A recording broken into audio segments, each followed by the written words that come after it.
Ayun, so good afternoon mga ka-viewers. Mayroon tayong repair ngayon. So ito po ay ito ay isang hot air gun. Yan. So reklamo ng may-ari dito mga ka-viewers ay gumagana naman siya, umiinit pero wala nang hangin na lumalabas at maingay sa lalim. Yan ang sabi ng may-ari. Yan, ito na ginagamit niya sa pagpapatuyo ng kanyang ng kanyang aso, yung balahibo ng kanyang aso. So ito yung ginagamit para matuyo tapos maligo. Yan. So yun nga daw, maingay dahil ito ay nahulog daw, sabi ng may-ari. So yun, ito ang ating tingnan.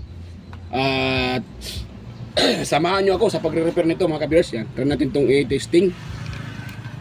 Yan, so testing natin mga ka-bears. Tingnan nyo ha. Yan o. Walang hangin lumalabas.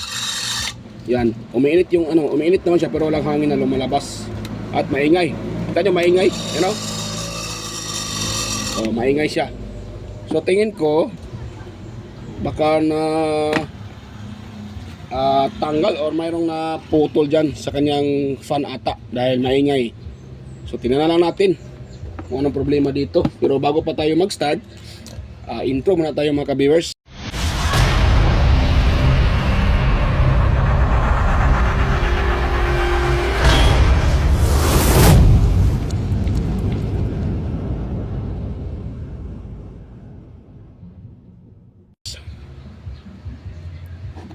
Yan, so ngayon atin itong i-open. Medyo mainit na Yan, mainit na siya mga ka-viewers. Mainit na.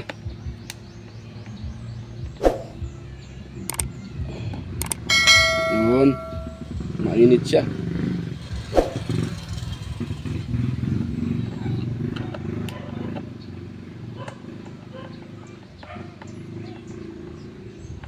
Kaso wala siyang selector. Ito lang yung switch niya. 0, 1, tapos 3, tapos off. So mainit to Dapat maganda yung mayroon sa selector. Pwede mo lang paandarin yung blower lang. Walang init.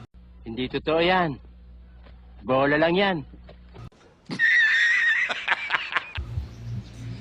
Ito kasi pag pinapaandar mo, automatic umiinit talaga ito. Kahit ilagay mo pa sa sa speed 1, may speed to speed 1 tsaka 0, dito 0 yan. Yan. Tapos speed 1, tapos speed 2. Yung speed 2 malakas at mainit na yan. So mainit, kawawa yung aso nito. Para sa akin ito mga kapatid, hindi para sa akin lang ha. Hindi po ito advisable para gamitin mong pang sa buhok ng aso dahil or ano man yan dyan dahil umiinit ito Kilala kong kaliskis mo, oy. Pwede mo naman gamitin yung may selector. May nakalagay ba na selector na pwede mong gamitin yung hangin lang or yung init. Yan. Pwede mo naman siguro gamitin sa aso pero huwag mong subukan. Masisira ang buhay mo.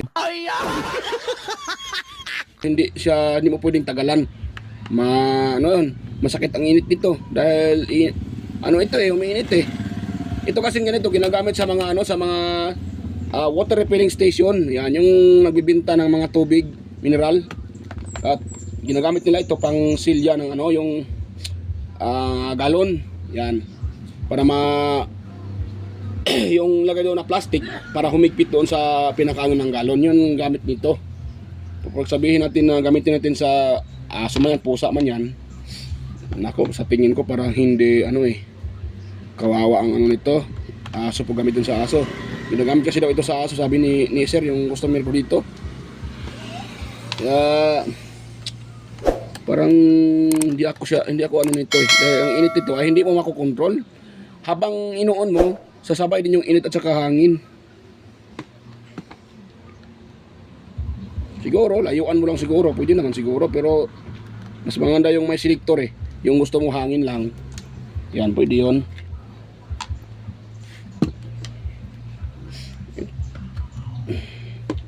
Mayroon pa hindi ako na tanggal na matigas pa. So baklasin ko muna ito mga ka-bears para hindi na haba video natin. Balikan ko lang kayo pag ito na baklas ko na. So yan, stay tuned lang po. So yan mga ka-viewers, nabaklas ko na yung pinaka motor mismo at ito naman yung kanyang heater. Yan, ito yung nozzle, tsaka sa ilalim nito mayroon itong heater, yung umiinit. Ito na yung pinaka motor niya. Yan, meron akong nakita dito mga ka-viewers, meron akong sipatan dito, ito. Ano? hirap siya makaikot, hirap makaikot. So hindi siya maiikot dahil dito, yung kanyang lock, iniipit lang dito sa may, yung may, kita nyo may butas na yan. Palakyan ko yung screen na para makita nyo. Ayan. Itong pinaka-lock niya, lumabas dito sa pinaka-butas. Sa kabila naman, mayroon ding butas at saka ito, lock to eh. So ito ay kumalas. So ang gagawin natin dito, itulak natin ito, gano'n natin itulak ulit itong motor, tapos lagyan natin ng pandikit para ito ay hindi na makakalas. Ayan. Ganun talaga pag gawang gawang inchikwakang. So, alam naman natin pag gawang inchikwakang, hindi talaga gaano ka yung quality. So, para ito ay magamit ng may-ari, so yun ang gagawin natin. So, tulak ko siya makulit ito. Kita nyo yan, O, yan, diba? Yan, kita nyo yung lock. Kaya ito matigas ikutin dahil yung itong pinaka anong tawag nito, itong pinaka parang fan niya, yung may ikot na parang ilisin niya ay tumatama diyan sa itong maitim na plastic dahil nga dito sa lock niya, umangat siya. So itutulak natin yan. Tingnan nyo paano anong gagawin ko diyan. Yan, di ba? So ano na? Kita nyo yung lock nasa loob na. Tapos igano natin. Yan. Ikutin ko. Di ba? Malambot na. Di ba? Malambot na. Kaya na ayaw maikot, di ba? Ayaw niya nang maikot. So, ngayon, okay na, malambot na. Pwede na siyang maikot, di ba? Kaya na, hirap makaikot yun. Ngayon, okay na. So, gawin natin yan para hindi yan kumalas uli. At mag-steady yan. Lagyan na natin ng pangdikit. So, meron naman akong pangdikit dito. Yan. Meron akong ito, gamit ko. Yan. So ito yung pandikit natin dyan, parang tumigas ng ata ito Ito mga kawarso. Yan, ito yung pandikit natin dyan. Yan. So para hindi nakakalas yan. So atin na siyang patakan dito. Parang wala na ata itong tumigas ata Hindi ko na siraduhan. Wait lang try kong uli. Parang mayroon pa ata ako dito isa Saan ko na ilagay yun? Yun lang, nakalimutan kung saan ko na ilagay yung isang pangdikit ko mga ka-viewers. Hindi din pwedeng rugby dyan dahil itong motor ay umiinit to. Pag rugby lagyan natin dyan, sigurado malulusaw yan. Nalambot yung rugby dahil rubber yun. So kahit hindi na mahatak lang uli. Iwan ko ba sa gumagawa nito. Ganun yung kanilang design. Yung mismo yung manufacturer.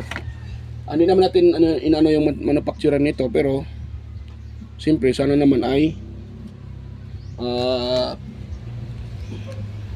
nila yung pagkagawa dahil yun, sayang din naman yung pera ng bumibili nito at di naman lang magagamit ng maigi. Yan, damihan ko mga ka-viewers. Buti yung may-ari ay pinaparepair pa sa atin. Yung iba kasi nito pag may pera, tinatapon lang nila. Yung may-ari ito ay walang Naitindira sir. So yan. Kaya mga ka-viewers, so lagyan natin na pangdikit. Yan Yun. So dumidikit na yan mga ka-viewers. Ngayon, itong sa kabila patakan din natin. Ito. Yan. Yun. Sana ay yan, hindi na matanggal to. Tingin ko, hindi naman to matanggal dahil nga ay ako na, pa mga ka-viewers. Magandang pangdikit tong ginagamit ko mga ka-viewers. Ito yung ginagamit ko sa repair ko, pangdikit. Pag ganito na kailangang idikit. Dahil madikit talaga siya. So yun.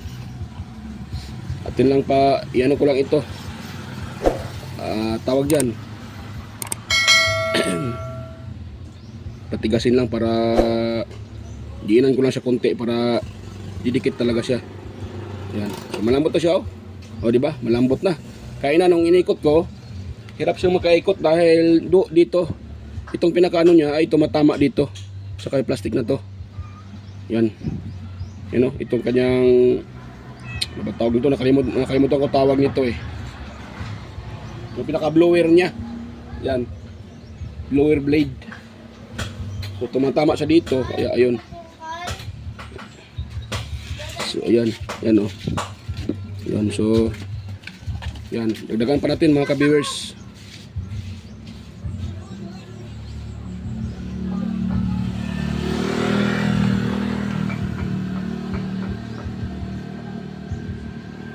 Yun. So matigas na siya mga ka-viewers. Siguro ay hindi na ito mahatak. So pag may gumawa nito, kailangan talagang sungkitin ng clutch screw para matanggal ito. Dahil dinikit ko eh. Yan.